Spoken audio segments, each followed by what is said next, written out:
ISKCON Varachha मंदिर द्वारा भाव रथ यात्रा का आयोजन 7 जुलाई रविवार दोपहर 2 बजे मिनी बाजार से शुरुआत। कपोद्रा, वीआईपी सर्कल, सुदामा चौक, राम चौक, सवजी कोराट ब्रिज, सरथाना चिड़ियाघर तक यात्रा में बड़ी संख्या में भक्तों की उपस्थिति रहेगी। भक्तों के लिए इस्कॉन मंदिर द्वारा प्रसाद, फ्रूट वितरण, पानी की व्यवस्था की गई। સુરત શહેરમાં વરાછાના આંગણે ત્રીજી રથયાત્રા અને વરાછાની એકમાત્ર રથયાત્રા અને અતિ ભવ્ય રથયાત્રાનું આયોજન ઇસ્કોન મંદિર વરાછા દ્વારા કરવામાં આવ્યું છે। એમાં તમે બધા જ પરિવાર સાથે આમંત્રિત છો। આ રથયાત્રાના શોભા વધારવા માટે સુરતના અગ્રણી સમાજના લોકો પધારવાના છે। આ રથયાત્રામાં અલગ અલગ જાતના વિવિધ પ્રસાદોની પણ વહેંચણી કરવામાં આવશે। આ રથયાત્રામાં ભારતીય સંસ્કૃતિને દર્શાવે એવી અલગ અલગ આકૃતિઓ ઝાંખીઓના માધ્યમથી બતાવવામાં આવશે। આ રથયાત્રામાં અલગ અલગ સાધુ સંતો પણ પધારવાના છે, વિદેશથી પણ ફોરેનર ભક્તો પણ આવવાના છે અને આ રથયાત્રામાં લગભગ 25,000 ભક્તો માટેનો ફૂલ ડીશ પ્રસાદનું આયોજન છે અને આ રથયાત્રાનો રૂટ મિની બજારથી બપોરે 2 વાગે શરૂ થશે। ત્યારબાદ કાપોદ્રા બ્રિજ ચડીને વીઆઈપી સર્કલ, સુદામા ચોક, રામ ચોક, સવજી કોરાટ બ્રિજ ઉપર ચડીને ત્યારબાદ જકાત નાકા, પ્રાણી સંગ્રહાલય આ રથયાત્રાનો વિરામ થશે। તો આવી રીતે આ રથયાત્રાનું આયોજન છે। હરે કૃષ્ણ, જય જગન્નાથ।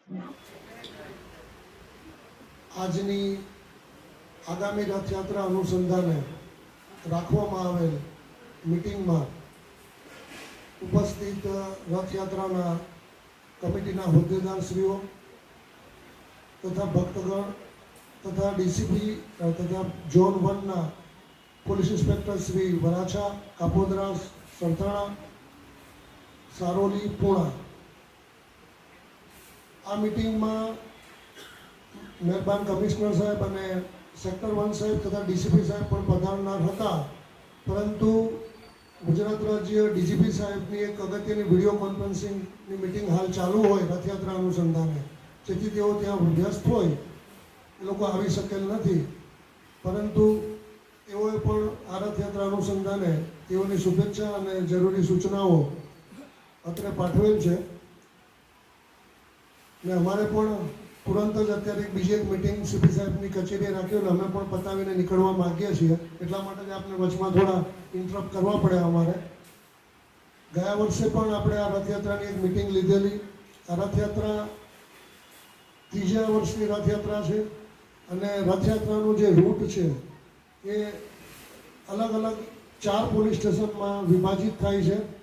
વરાછાથી નીકળી મિની બજારથી નીકળી કાપોદ્રા 4 રસ્તાથી ઉત્તરાયણ બ્રિજ થઈ અને ઉત્તરાયણમાં અને ત્યાર પછી સવજી કોરાટથી સરથાણા પ્રાણી સંગ્રહાલય પાસે પૂર્ણ થાય છે। આપણી આ જે રથયાત્રા છે એનો રૂટ 10 કિલોમીટર જેટલો લાંબો છે અને જે રથ છે એ સુરત સિટીમાં જેટલી રથયાત્રા નીકળે છે કદાચ એમાં સૌથી મોટો છે, એટલે સુરક્ષાની દ્રષ્ટિએ આપણી જવાબદારી ખૂબ વધી જાય છે। બીજું કે રથ જે છે આખો લોખંડનો છે, લોખંડના પૈડા છે, એટલે આમ તો અમારા તરફથી જરૂરી સુરક્ષા માટે બંદોબસ્ત પણ રાખવામાં આવેલ છે અને દર વર્ષની જેમ આપના સ્વયંસેવકો પણ સાથે હશે। તો અમારા તરફથી એક ખાલી સૂચના એ છે કે આપ જે પ્રસાદનું વિતરણ કરો છો એ રથ ઉપરથી ફેંકવાનું નહીં, કારણ ફેંકતા નહીં, કેમ કે એમાં આપણી ધાર્મિકને આસ્થા જોડાયેલી છે, એ શ્રદ્ધાનો વિષય છે। આપણે પ્રસાદને ફેંકીએ તો એ કદાચ ભગવાનનું અપમાન થયું બરાબર કહેવાય, તો એ ફેંકવા કરતાં, કેમ કે પ્રસાદ તમે કોઈને આપો છો એ પછી નીચે પડેલો લે છે કે નહીં, કે લોકોના પગ નીચે આવે છે, તો ખરેખર આપણે એક રીતે ભગવાનનું અપમાન કરી રહ્યા હોય છે। તો એ ના કરતાં પ્રસાદ હાથોહાથ આપણે આપીશું।